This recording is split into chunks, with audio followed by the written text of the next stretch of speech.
In this video, I'll show you where is located the fuse box of your Chrysler Sebring.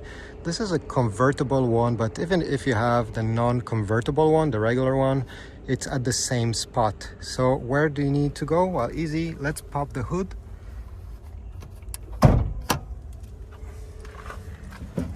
You're gonna go on the right side, and this is the box we need to check. So you're gonna have arrows. It simply means you need to push these tabs and lift so the panel goes away. You're gonna have one over here as well, and a fuse box diagram will be available on the lid. Here you're gonna find fuses, relays, everything you need to know. This car only has one fuse box. It's very rare. Most cars have another one inside of the cabin, but no, there's none on this model.